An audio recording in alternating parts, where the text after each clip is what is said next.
All right, we should be recording.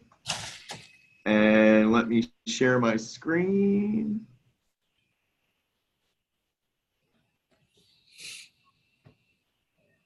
All right, can you see that? Yeah. Care coordination. Cool. So, because you're actually here on the call, you guys get some exciting first look at the freshly planned and announced Community Health Worker Holiday Gathering. Sunday, December 16th, 405 High Street, Mount Holly, New Jersey, 4 to 8 p.m. We're going to do a white elephant, if you guys have ever done that, where you kind of buy a dumb gift and then everybody kind of pulls names out of a hat and you trade presents and stuff like that. So think funny, think interesting, you know. We said no more than $10 so that, you know, just kind of keep it low. People think dildos are pretty funny. That's always a good one, right? I'm just kidding. But you see where I'm going. Like, have a good time with it. Yes. The other thing we're going to try to do is a potluck. Loretta is going to bring ziti and meatballs, so she's already signed up for that. We're going to send a sign-up sheet around through the email. The only thing I ask is that if you're planning on attending, please send me an email and let me know so that we can start getting some numbers of people. And I know you guys are down south, so this is mostly to do with our folks in Bergen Passaic. But if people end up having a hard time getting together, let me know and maybe we can talk to different folks about coordinating travel. It's going to be at my house, so I'm very happy to welcome you guys in. You can kind of see my space, and Colin and I are happy to host you. So we just want to let you guys know about this. It'll be December 16th. And I cleared with both South Jersey AIDS Alliance and Hyacinth that nobody else is having a party that day. So we should be pretty good. Okay.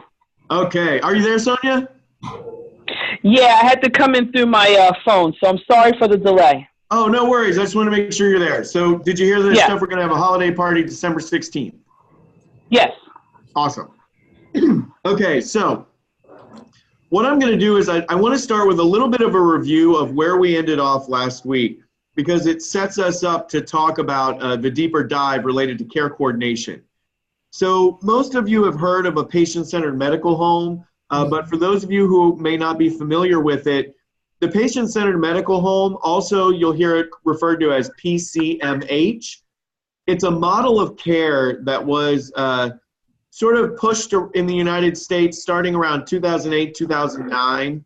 And this model of care was intended to really bring about one-stop shop primary care for people, to sort of align everything that they needed and really be talking about having one place where everybody's medical care is coordinated. And so, Sonia, just so you know, I muted you there a little bit. There was some background noise. So when I ask questions, I'll be sure to unmute you. Okay. And so when looking at the medical home, one of the key items in the medical home is this concept of same-day appointment scheduling. The reason they do this is, one, it promotes a better continuity of care, and it helps patients avoid what we call unscheduled medical visits. An unscheduled medical visit, you would know, the way we talk about it in the community, that's going to the emergency room.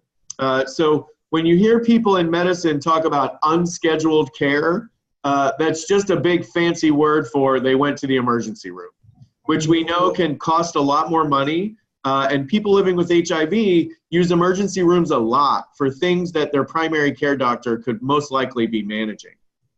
What this does, not only does it keep you out of things like the emergency room, but it also means that you're likely to see the doctor that you're attached to. So sometimes what you'll end up with is I'll call my doctor, and let's say I can't get in to see my doctor that day. So instead of waiting till, you know, a week later, I just go and find a new doctor, and I just go to that person that can see me that day. Well, that met my needs as the patient, but that causes system chaos because then you don't know who owns that patient, who's required to do the follow-up. Am I supposed to do it? Are they supposed to do it? And it's really bad. It's not good for the patient in the end, and it's not good for the system. So when you look at the benefits of this same-day appointment, it reduces the unnecessary use of the emergency room. It decreases patient use of what they call retail clinics. Those are like acute care or emergency care places where maybe it's not an emergency room, but it is sort of a faster care than you would get. It also means that one entity is tracking my whole healthcare so that they know what's happened and what hasn't happened. And research has shown that giving patients visits on the time that they're sick, usually the day they call, increases patient satisfaction. People like that. They like to be able to see their doctor. So the way sites pull this off, actually, they generally leave a spot open in their schedule every day for an emergency. And people have to sort of meet certain criteria to fit into that emergency. But what it does is it facilitates our ability to see people when they're sick. And that's usually the most important time. So I'm unmuting the lines. Does anyone have any questions about same-day appointment scheduling? No. Okay, all right. Next topic. So also what they do in these team-based model are these things called daily briefings. They're also known as clinical team meetings. And what this is the care team holds regular meetings to review upcoming scheduled patient visits. They also kind of call this visit pre-planning, although pre-planning can include a host of activities that includes things that happen weeks in advance of the patient coming. But the daily briefing generally takes place on the day of the visit. It's generally held in advance of the patient visit, and it includes the following activities. So you would identify gaps in care, if there was anything that needed to be done with the patient that day. For example, if they needed to have a syphilis test or a gonorrhea screening or some other care that we know they need. But we could also establish a plan on what we're going to do to address those needs. So for example, let's say that a patient has become non-suppressed and you know that this is going to upset them. And you know that they're going to need to talk to somebody about it.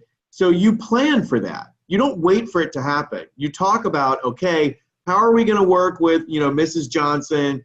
We know this is going to upset her. So who's going to tell her? Who's going to make sure we can have somebody after the visit? So that you're actually constructing the plan before they get there. You also, during that time, review specialist reports. So for example, let's say you sent a patient to get an MRI done. There was something wrong that the doctor wanted to take a deeper look at. Well, that MRI report is probably in the EHR. Some people may have looked at it, but maybe not everybody is aware of it. So a daily briefing allows everybody to look at all of the information about the patient that's coming in that day. It also lets you look at labs and imaging reports. As many of you know, if you've ever had labs done in advance of a visit, that can sometimes be 2-3 weeks in advance of you getting there.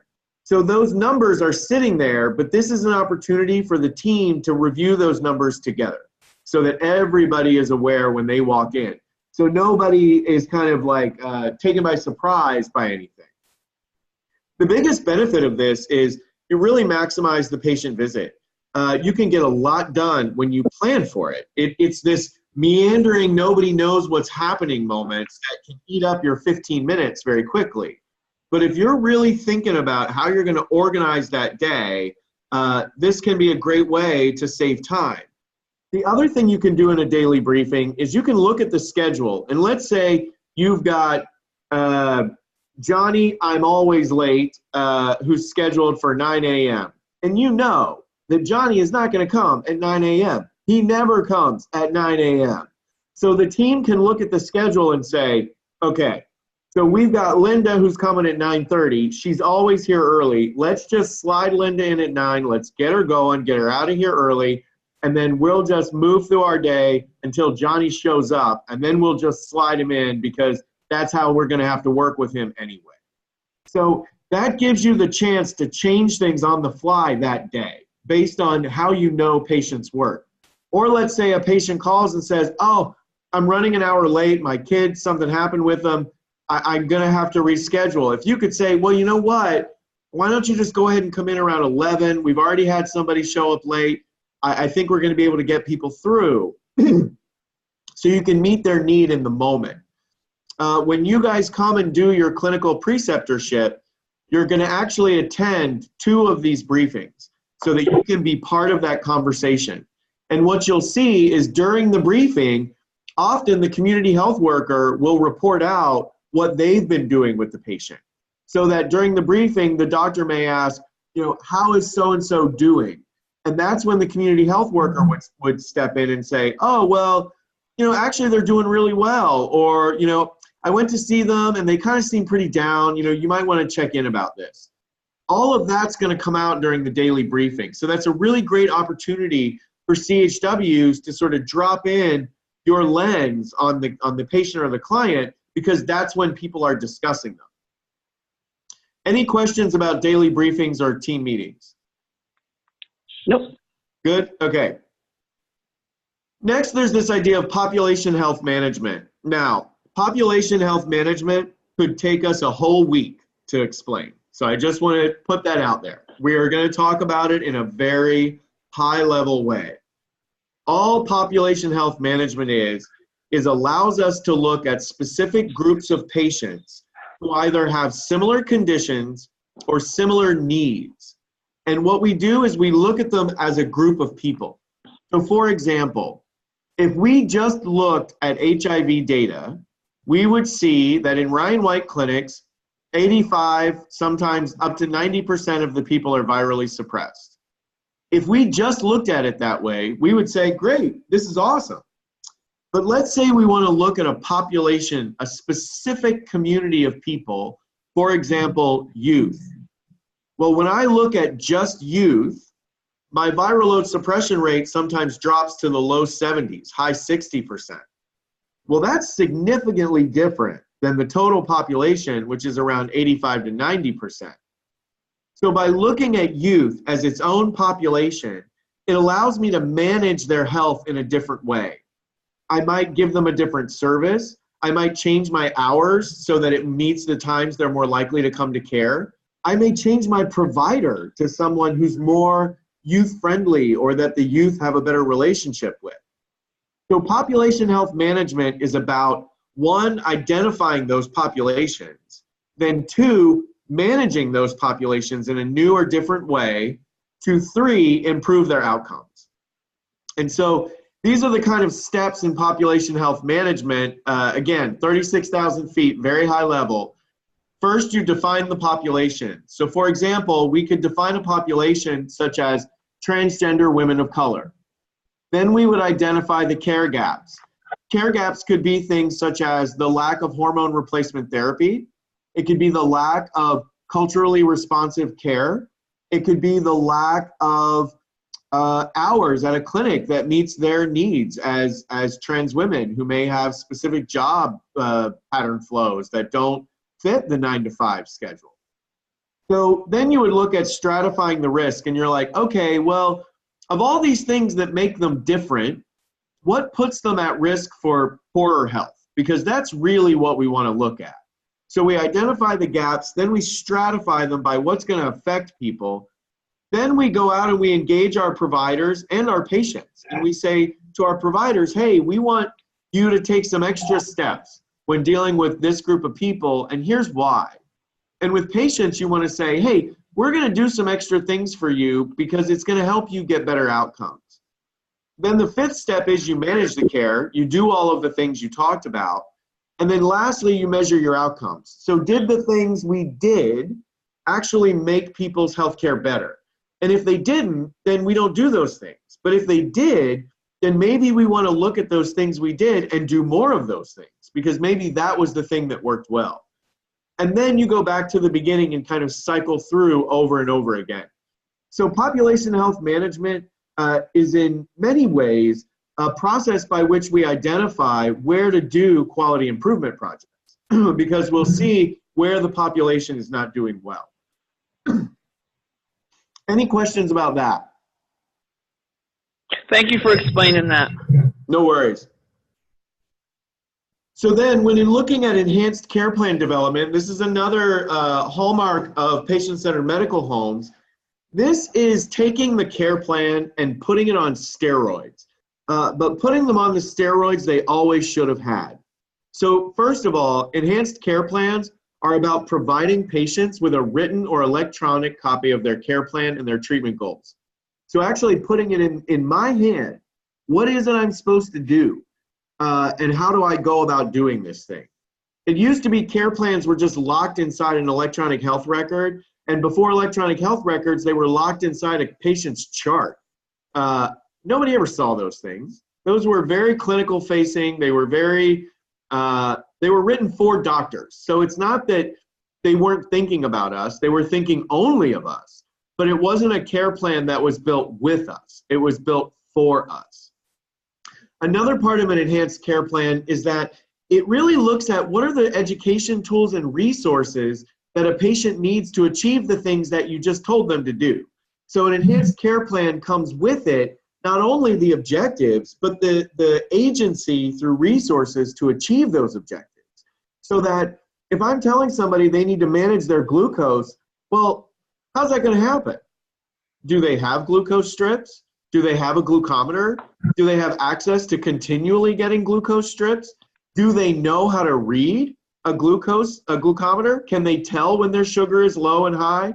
What happens when they get home? Do they know if it plugs in? Right? Do you know how many times people who are unfamiliar with technology fail because they don't know how to turn it on?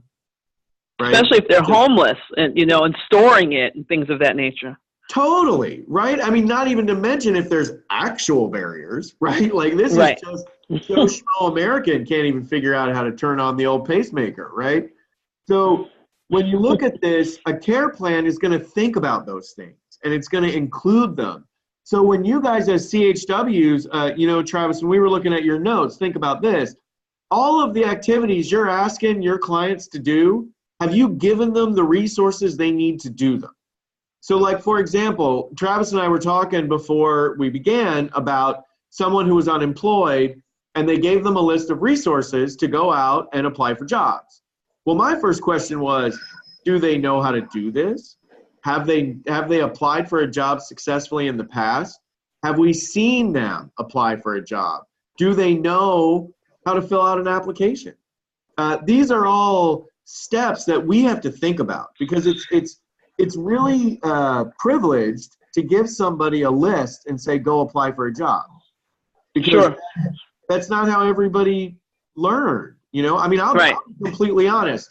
If you were to ask me to write a cover letter, you would instill such anxiety in me because I have never had to write one. My jobs have always come very weirdly to me. And if you were to say, fill out an application, I'd be like, oh shit, how does that happen? Because I've never had to do that, right? So like, you don't want to assume that people have these skills when we give them the tasks. So an enhanced care plan really has a component to build those skills by thinking about the resources they need to actually do it. A care plan will also track patient goals and progress at each visit. So every time you're talking to people, you want to be updating their care plan because otherwise you're missing the little steps of success. So if I tell you that I need you to bring your proof of verification of employment or financial status or whatever other, you know, blood type they need to prove I'm deserving of government support, and you say I need that by Thursday, and I bring that to you on Thursday, well, I've completed a task on my care plan, and that needs to be updated, and that needs to be logged as a completed task on the care plan, because otherwise you end up with a never-ending care plan, and nobody's ever really sure what the hell they're doing, because it never started or stopped. We just kept going. And that's like, I tell everybody, that's like being at the post office, where the mail just keeps coming, right? It's got to drive you crazy. And so think about a care plan that never ends. It's as insane. So you really want to think about how are you tracking this progress? The other component is it looks at, and what are your barriers to doing this thing, and how are we going to get you over them? So that you don't find out 5 weeks after you told someone to go to social services that they don't know what social services is, right? Because like we just assume that people know that. But like, if you were to say to somebody, okay, go to social services, I would be like, which part and who am I talking to? I need to know who I'm talking to exactly. If you tell me to go to some building, that's it. I'm going to start panicking. I'm going to freak out, and I'm not going to go. So like, you got to tell me, you got to talk to Marcy at this day in this place. A care plan would have assessed for that and would know that I need that kind of help and would send one of you with me to make sure that I didn't give in to my anxiety and just walk away from it. Or let's put it in something even more common. I woke up and decided I didn't want to go there by myself, so I didn't go, right? That's more likely what happens. Well, by a show of hands that everybody's on camera, how many times have we not done something because we just didn't want to? Amen, sister, right? So like, build that into the care plan then. So if you know somebody is a person that doesn't go with them. And a care plan would assess for that so that you would know to do it. So when you're thinking as a CHW, when they're building these care plans and they're saying, okay, well, we're going to do this with Tony, your job, think about your role could be, okay, well, does Tony know how to do that? Have we taught Tony that? Okay, well, what would Tony need to know how to do that? Let's think that through, right? Bring everybody back to what should be this bigger and better care plan. Then the other part of medical homes, and again, this is a 36,000 feet because this is literally the biggest nightmare in all of healthcare. So we are not going to touch this giant pile of snakes. I'm just going to tell you about it. And that is referral and test tracking. Referral and test tracking in medical homes is something that they take very seriously. They have a lot of systems in place that they have built to track these referrals. It is very cumbersome. I'm sure Travis and Brandy can tell you a lot about all of the steps that have to be followed when you're sending someone somewhere. And this is because Complete Care is a patient-centered medical home, level 2 through JACO, so they have to have these things. What this means when you're in a medical home is that results and reports are received in a timely manner. They have some mechanism inside their system that flags when bad things happen. So let's say somebody comes back non-suppressed. They have some way of telling the clinician, look here, you need to look at this. And that can be in the form of like the value is in bright red when everything else is black. It can be in the form of a pop-up screen. Sometimes if the abnormality is serious enough, it won't let you go and do anything else until you've sort of addressed this issue. We wish it was as bold as that, but sometimes it's just like a note in the EHR saying, hey, you've received a result and the result is abnormal, go and check that. But there's some way that they get it. The other thing is that they have to have a mechanism to share back the results to the patient. So for example, in my provider, I have a patient portal and my testing lab sends it to me now. So I get it both through my provider and from Quest, who both send me notifications of my labs. So they're tracking their lab systems as well. The benefits of this, there really are two primary ones. And the first one is critical to healthcare transformation, and that is it's a safety issue. If we know somebody needed care and we made a referral, we should follow up on that.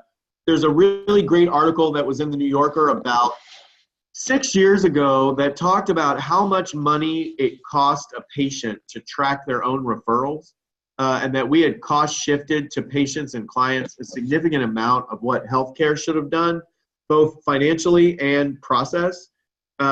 Improving our referral and test tracking systems are wholly pointed at ensuring that things are safer, but also that patients aren't sent having to walk between their providers to bring you information, because that's what was happening. We were sending patients back and forth between doctors to ferry a piece of paper because the doctors' offices couldn't be bothered to talk to each other, and that was a big problem. So patient-centered medical homes went about fixing that.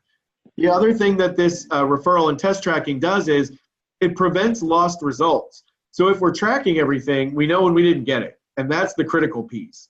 Up until about, I'd say 5 years ago, you could pretty much refer things anywhere, and they just kind of went somewhere, and if they got followed up on, great, and if they didn't, maybe somebody would remember to later. And that was about it. Some systems were very good at this. Some clinicians were very good at this. but as a healthcare system in this country, we were not very good at this. Wow. Any questions about that? No. Okay. So this is pretty much the last component of medical homes, and this is one that you're going to find everywhere. And Sonia, this is going to be something that your environment is going to start seeing more of as a part of the Behavioral Health Project and the Trauma Informed Care Project. And this is quality improvement. Quality improvement, particularly continuous quality improvement, is a state that we strive for in which our environments are constantly measuring and constantly improving what they do. And it's this process of capturing data in order to track that performance, that how well are we doing, around measures that we think are important to the disease that we're working in. So in HIV, we track things like patient satisfaction, how happy are the people coming in and out of our clinics. We track things like clinical measures such as viral load suppression or someone's CD4 count. We also track things in quality such as preventative measures. Did people get the vaccines they were intended to get? Did they get screened for what they needed to? And all of this is about having access to useful and accurate data. Well, I'm not looking for you to tell me every single detail about 1,500 people. What we're looking for in continuous quality improvement are high-level, clinic-level, or organization-level metrics that tell us how are we doing at the big picture level. And if something's wrong with the big picture, then we dip down inside of it and start looking more about what's going on there. But generally, organizations look at their big picture snapshots anywhere from quarterly to annually. Clinical quality management teams may actually look at these snapshots on a monthly basis, depending on the work they're doing. So Sonia, for you guys at South Jersey AIDS Alliance, these would be things that are looking at, let's say you had a group level intervention and you wanted to see the number of people that attended every session, and then you wanted to find out how could we improve on the number of people who attend every session. That would be a quality improvement process because you have quantitative data, the number of people attending, and you have a service, the group level intervention, and so you can use those two items to ask the people coming, what would make you come more often? Right. Make sense? Yes, absolutely. Cool. So, all of those things we just discussed are elements of patient-centered medical homes. And what these essentially do is build these team-based environments. And in our first webinar, we talked a little bit about those teams. Teams are, the way you'll hear this discussed in the big words that they use to confuse people, interprofessional practice is what they say. Interprofessional practice is nothing more than team-based care. Hold on, sorry, my dog is going nuts. 1 second. All right, he's quiet again. So when looking at team-based care, when you hear interprofessional, think the same thing. That's generally two words that are interchangeable. One of the ways that interprofessional practice happens is this care coordination, where we bring all these different people who have different lenses. So for example, a traditional care team for HIV could include a physician or prescriber, such as a nurse practitioner. It could include a medical case manager. It could include a psychiatrist. It could include a community health worker and a medical case manager. So let's say you got 5 folks all working on the same patient. Well, in the old model, each of those 5 people did their own thing, and the patient was ferried from person to person.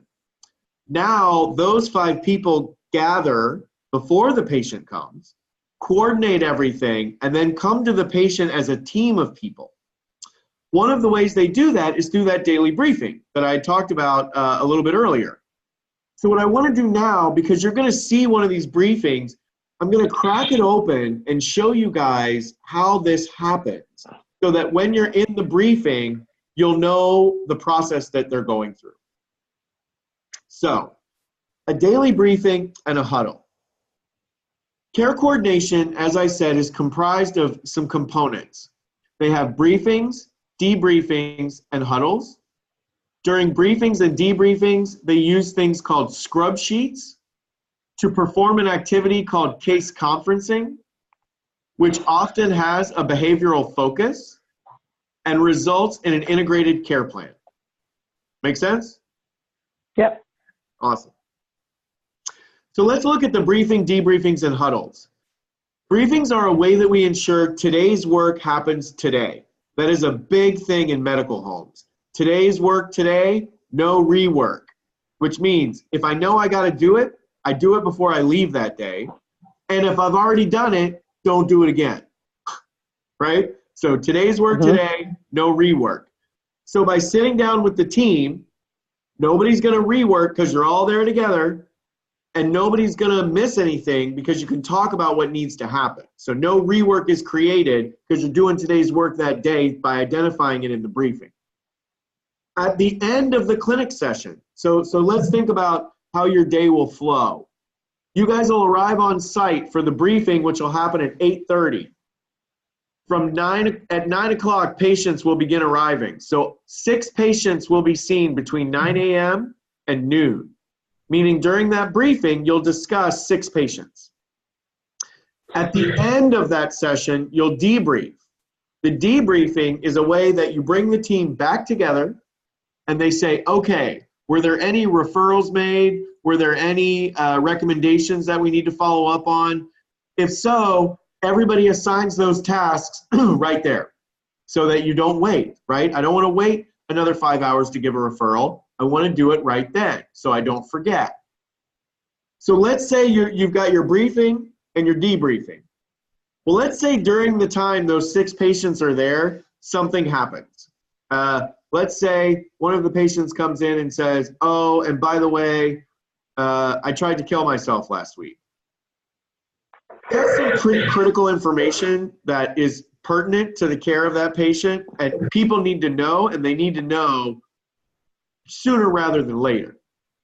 So what you can do is you can call something called a huddle. A huddle means I bring the team together very quickly. You're talking minutes, maybe 1 minute, 2 minutes, nothing more. And you're all going to say, hey, just talked to Miss Johnson. She let me know she tried to commit suicide about a week ago. I'm going to have the social worker drop in and talk to her first.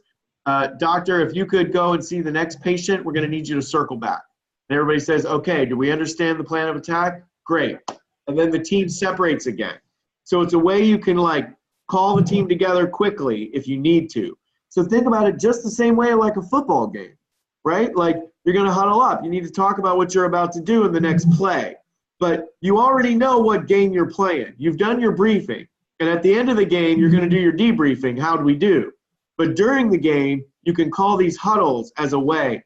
And often they'll call a huddle if there's a safety concern.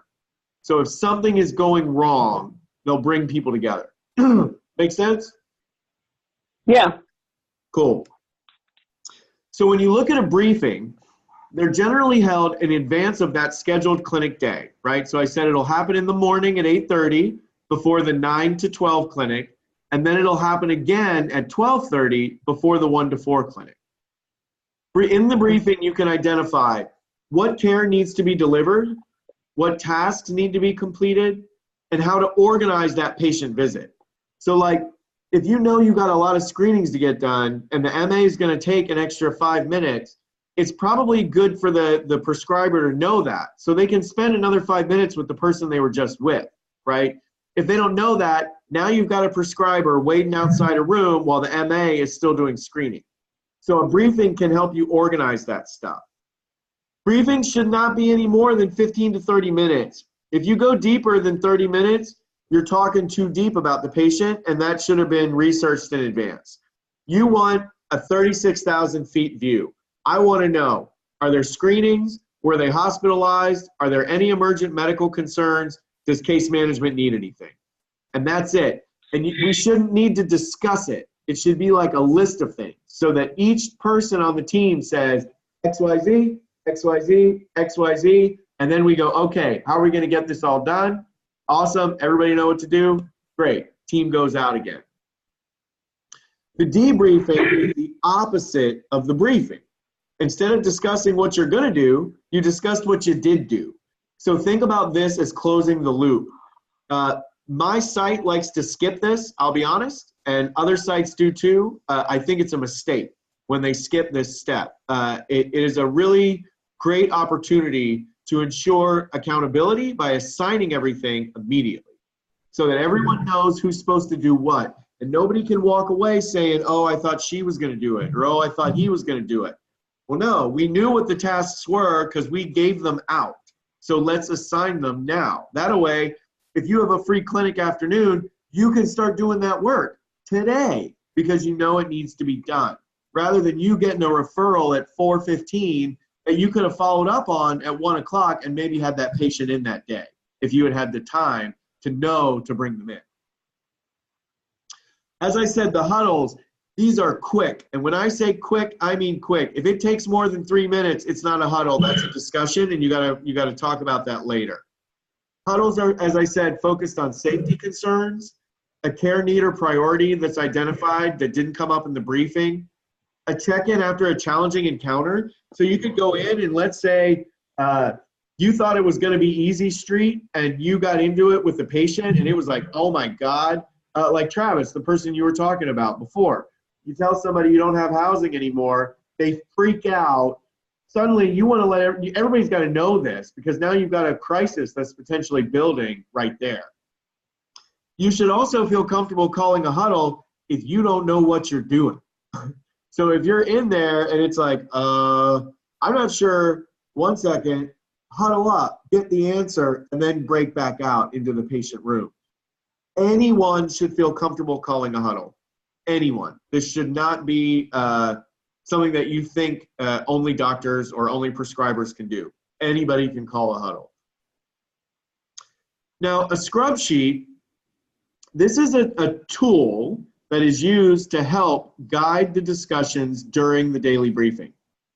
The scrub sheet is the way we identify what care needs to be delivered, and you complete them in advance of the patient visit.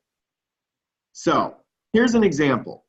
This is a clinical briefing sheet. Now, this is one that's on paper. Sometimes sites now have these embedded into their EHRs, so you can do this right there. But some sites, you still have to do this on paper. So here's an example of a paper one. So if you see at the top, there's the clinic session. That's the basically like morning, afternoon, right? And the date.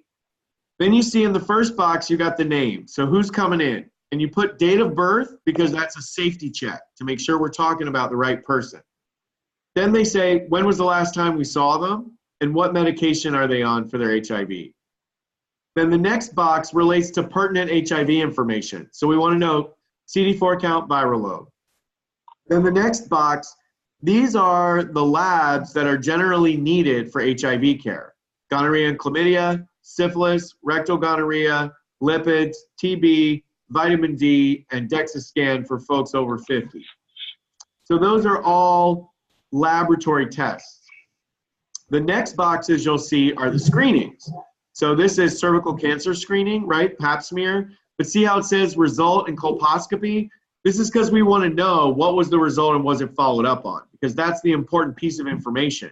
So if I just know that the pap smear was done, that doesn't give me the information I need to talk to the patient about it during their visit. So that's why we have more information.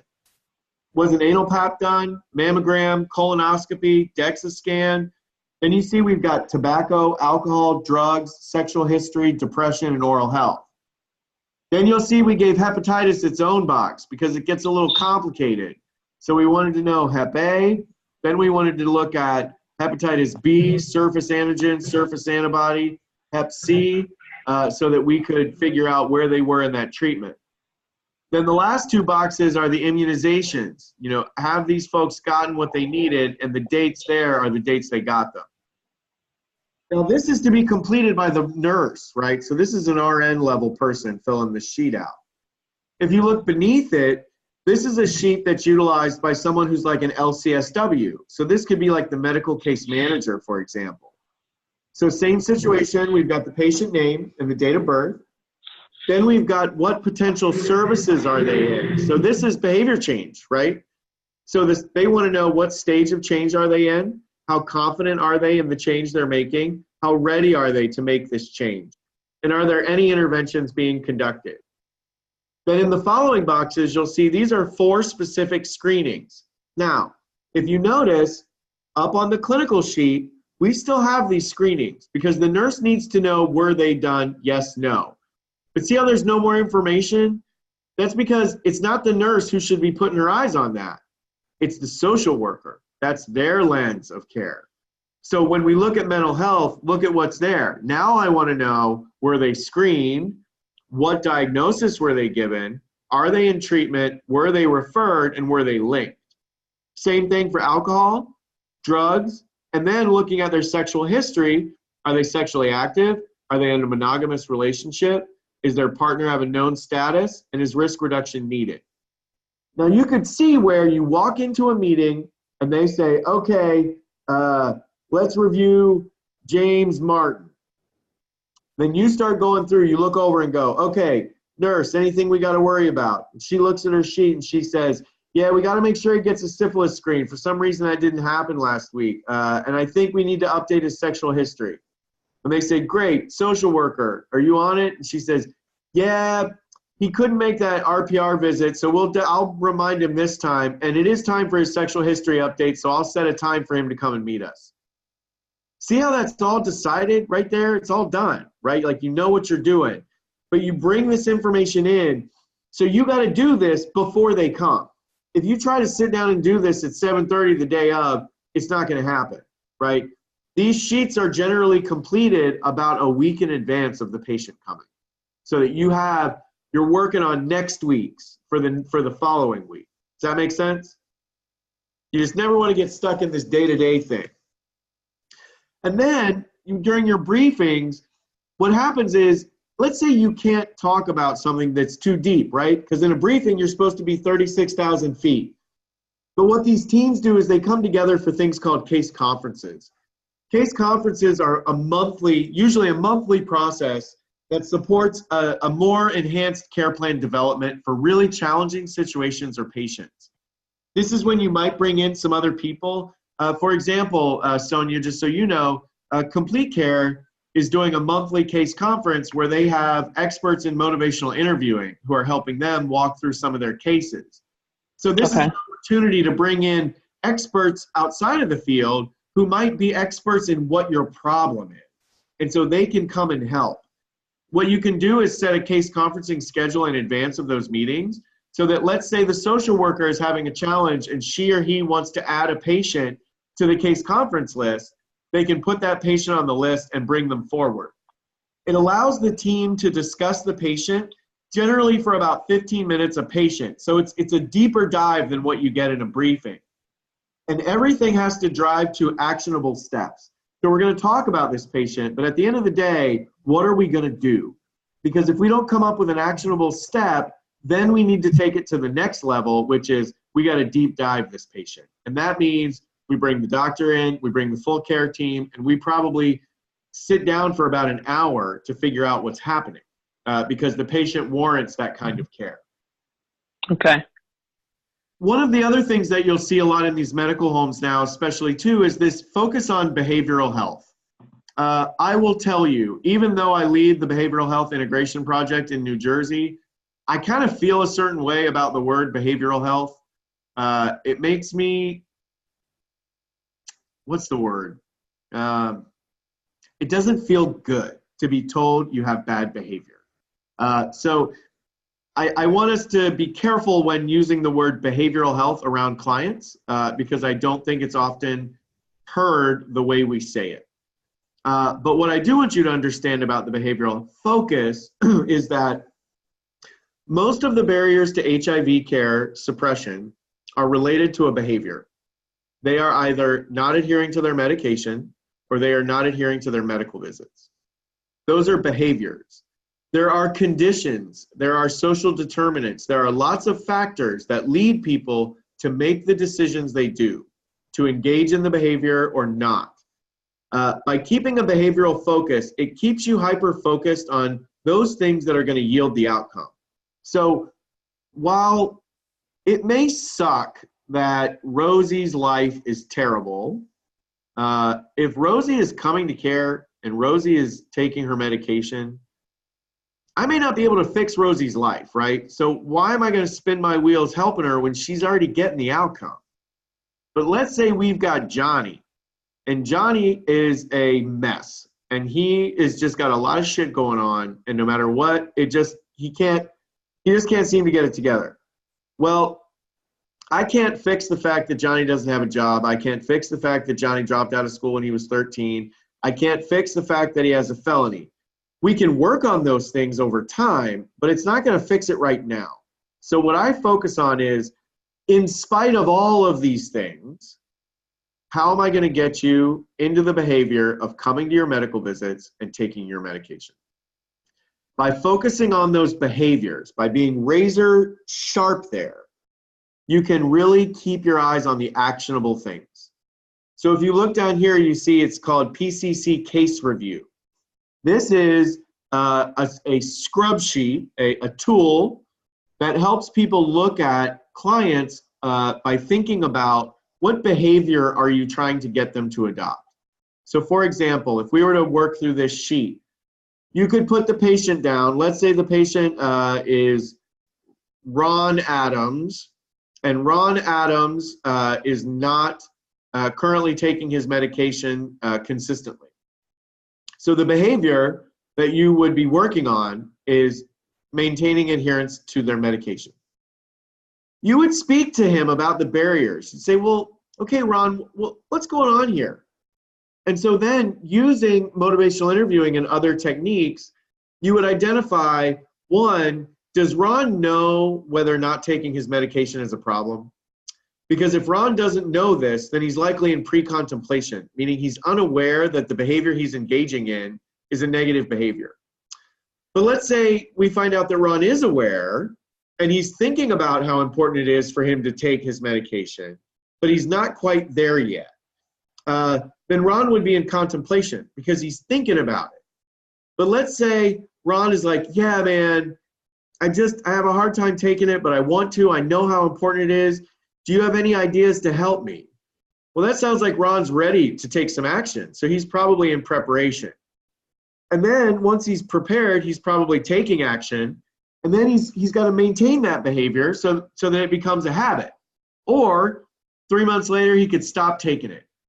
So you put the stages of change model on this, you score them, and then as a care team, they can decide, okay, what does Ron need? Well, what's the intervention? Well, it sounds like Ron needs some adherence support.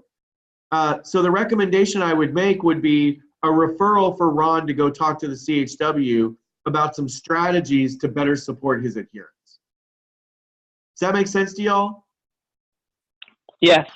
Yeah, the focus on behavior there is key, because otherwise your focus could get on, Travis, like what we were talking about earlier, which is your focus was on housing somebody. That's not, I get it. You and I and everybody else knows how important that is. But at the end of the day, if we can't do that, we can't give up. And so if we focus on the behavior, which is, okay, homeless person, in spite of your homelessness, how are we going to make this work until we can get you a house? Because it may take 9 months to house you, and I don't want you to be dead by the time the house comes up. So meet me halfway here. Do you see how putting it on the behavior pulls it out of the vision? Because the vision they have is them as a housed person. That's a vision. You're focused on a behavior, which is, how am I going to get you to that house? Well, most likely we get you to that house by getting you healthy. Because probably the thing keeping you from being in that house is related to the same reason you're making poor decisions around your health. Yes. Right? And I'm not saying that people are making bad decisions, but it could be the dynamics in their world are prohibiting them from making good decisions. So like, we got to figure that out. And if you put it in a behavior and focus on barriers and stages of change, you can get past it. And so a lot of these teams are now focusing on, at the end of the visit, what do I want them to do? Right? So when I leave as the patient, what is my thing to do when I walk out the door? And this kind of tool helps keep them there. They use something called a readiness ruler, which is, as I said, it's 3 questions. How important do you think it is for you to change this behavior? How ready are you to change? And how confident are you that you can change? Using those three things gives you three quantifiable numbers that you can trend over time to show progress. So if you were a community health worker looking to show impact, you could ask your clients these three questions every time you meet with them in relationship to what you're asking them to do, and then see over time how their confidence builds in their ability to do this. That's outcome for the work that you all are doing. But it's also outcome that can be shown in care teams, so that as you're working together, they can show how their patients are getting more and more adherent. All of this goes into this integrated care plan. If it is not integrated, we will end up with 10 of them. It is too much. 2 are too many. 1 overly complicated plan is too much. So you've got to really break this shit down, right? Make sure that as CHWs, you guys are helping create care plans that are achievable. So let's look at this. Everybody wants these complicated plans. I don't want complicated. When these care teams are coming together, because remember, this care plan's got to be written that day, in that session. If it's too complicated, it's not going to work. So here, this integrated care plan, all this has is the date, the goal, the objective, what's the barrier, what are the action steps, who's going to do it, by when, and then at the disposition is when it was done. That's it. So now think, if you built this for every time you met with a person, so you'd have at the top, let's say today's date, goal, Ryan White certification, objective, to produce documentation needed for certification, barriers, client didn't have a birth certificate and needed to get that, action steps, CHW will accompany client to acquire birth certificate, client will bring remaining documents to next visit, who's responsible, CHW and client, by when, next visit, November 30th. And then on November 30th, you drop in and go, was it done? Make sense? If it was done, that's a care plan update, kids, right? Track that shit. Get credit for the work you do. Update the plan. Make a new one because they've completed it. And see at the bottom, see all those signatures? One of them there says patient, meaning I got this. You handed it to me. That's why it's also got to be simple, because I should walk out of the visit with this, or it should be immediately available on my electronic health record. If I'm in the CBO space, the expectation should be the same. This can be done on paper just as much as it can be done in a system. So the key points here are, first, communication is vital in patient care. What you saw there were lots of structures and tools created to improve who knows what. Doing today's work is critical. It helps you avoid rework, right? Don't make lists of things to do tomorrow. Do them today. Organizing the care, these care teams and these coordination models can improve both outcomes and your data reporting, right? It organizes everything. It also helps deduplicate things, so that, let's say I already had a viral load done, but my dentist wants to order another one. Why? I'm now getting stuck twice when the data that are there are already available. You just have to send it to the dentist. But the only way this works, we have to change what we do, right? And I will tell you, the clinic you're about to go into when you do your visit, 4 years ago, people quit their jobs over having to do this. They were so upset about having to work with other people that they left healthcare. I'd never understood that. It didn't make any sense to me. But it is a big ask that we have made of people to move to teams. And so I know Complete Care, you guys have a really great team model. Sonia, you'll see one when you come and do the care coordinate, when you come and do the on-site clinical observation. Okay. But just know that there are lots of sites that do not function that way. They are Sure. still doctor plus nurse, cares in a paper chart, see you next year. Wow. Yeah, not many, but they are still out there. Okay. So when you guys go on a team, the last part I wanted to do today was just ask you guys 2 primary questions. What is your hope for working as part of a team, and what is your fear? Are there any hopes or fears you have? Anything that you think you need to know more before we send you in there? And remember, you're not going to be participating. You're just going to be observing. Can I go first? Are you both okay with that? Sure. Okay. I think for me, this is all new to me. Although I have, previous experience working in the field, this part of it is new to me. So I'm very excited to do this. This is a big deal. And if anything, I'm just very humble. I'm very humble. But I guess my hope is that I'll do good. With the information that I retain and everything, I hope that I do good. I think my fear is missing something. And and because if I did miss something, the domino effect that may create. Yeah. Well, I will tell you this. Don't worry. If you miss anything, you are allowed to come back and observe as many days as you want. We do this year round. So if you guys feel like you really liked it and you want more time, we are more than happy to do that, especially Sonia for you, because you don't work in a clinical environment like Travis and Brandy. If you're like, wow, that was super cool, I'd like a whole nother day, we can totally do that. Okay, great. Yeah. And so for you guys, one thing, and Sonia, this was great. You just kind of triggered my mind about it.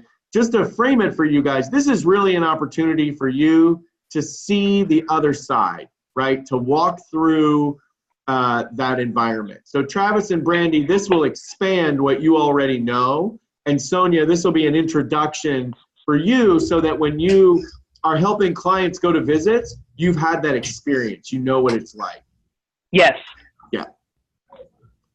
So Travis and Brandy, what about you two? Hopes and fears. You guys are on teams. What are your actual hopes and fears? I guess my hope is finding out new things of how to treat a client and seeing how, others do it. And then my fear is really not knowing. Yes, because like you said, we already do kind of most of it. So it's just trying to get the real basics, really. Yeah. I think it'll be interesting when you guys go, because you'll now have the reference point of seeing two different ways that it's done, which is always a neat thing, because you can share with them the way you do stuff at Complete Care. If you see something that you're like, oh, wow, we do it that way, and it's so much easier. And then you can see stuff that they might do that you're like, oh, my God, how could we do that? And so that peer learning, that is the whole point of this program, is so that you get exposure to all of these other ways people do things. Travis, what about you? So my hope is to be able to, when problems are happening, to be able to address them in the best, healthiest way. I understand everybody's, it's the holiday time of the year, it's the end of the grant year, a lot of people are getting burnt out. So I'm guilty of it too, being in my feelings. But it's really just being able to to figure out the best way to come to each other as a team. You'd be like, hey, I understand we're having a bad day, or was our week. How can we change this for the following week to humble ourselves to make sure we're meeting the patient's need? And like you were saying, that this is a safe space, that we are showing them it's a safe space by the way we work as a team. Maybe I'd be able to learn something different from another environment to be able to bring back to my office and be like, all right, I've seen them disagree. This is how they handle it. Oh, yeah, interesting. Cool. And the same thing when it comes to the respect of how they may see the CHW in that particular clinic. May they see them in a higher type of place, like maybe a non-medical case manager to be like, all right, here's your experience level, and we respect that. We want that. Maybe for us to be able to bring it back to our team, like, hey, maybe not every time we might not be on the money, but this is the reason why we're coming to you in this place for the huddle, so we can learn something also. Yes, Travis, that is a great observation. I think, I didn't even think about that, but seeing how other teams work through conflict and discussion is important. And I'll tell you, the teams that I'll have you guys following, they sometimes have conflict. I ain't gonna lie. I have been in conflict with some of them. But for the most part, they do know how to manage it well. But the other thing too to remember is, and I'm not saying this because it's gonna happen, but just remember that even seeing things done poorly is a lesson. Because you can sometimes see how you do things in that thing and like, wow, is that what it really seems like? And that's what happens to me a lot of the time. Like I'll get a mirror back up and go, oh shit, that's terrible. I should not be doing that. So that'll be helpful for that opportunity too. The other thing is we'll have you with the teams know, we'll know in advance who you are, what you're coming for. And so the other thing I want you to feel really comfortable doing is asking them questions. Especially what I'll do is maybe set up with the medical care coordinator or the clinic director so that at the end of the day, we could do like a debrief. And so if you guys had questions about like, well, how did you do that? Or why did you do it that way? We could kind of debrief at the end of the day and talk about it. Okay. I'm super excited to have you guys do this. I'm stoked. It'll be great. So the last two pieces for the Access program, just to give you guys the update here, are you'll be getting some behavioral health self-study modules. These are just PowerPoints, and there's a little test. You just walk through them, complete the little test, and send that back to me, and then we'll get that done. The last piece is a movie. So I'm going to send you guys a list of films. Some of them are on Netflix. Some of them are not. I've got some of them like in hard copy. If you see something that you're like, man, I really want to see this, let me know because I may have it and we can mail it down to you. And then when you're done with it, you can just send it back to us.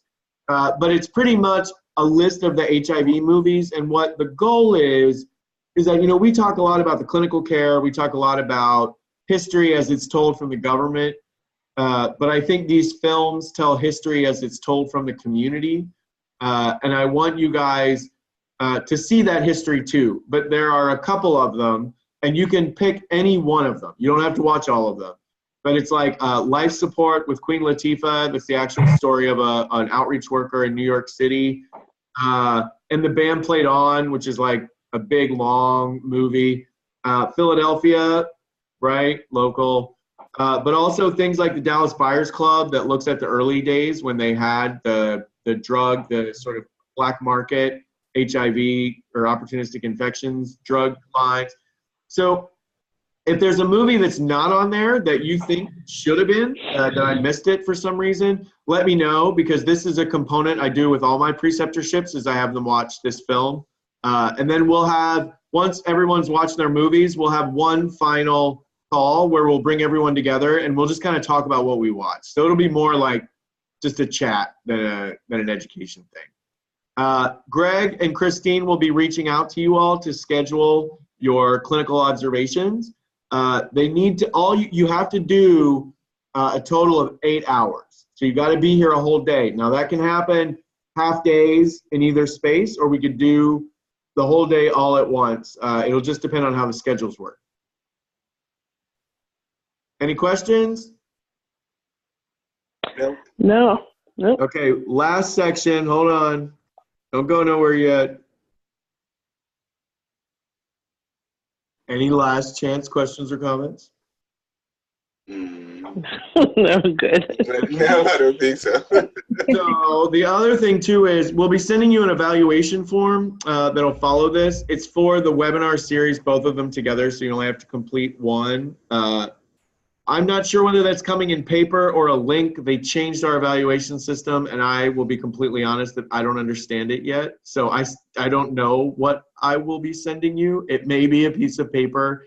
It might be a link, but I will let you know, and we will just follow up with you. So I apologize for my failure to understand my own business's process. It's okay.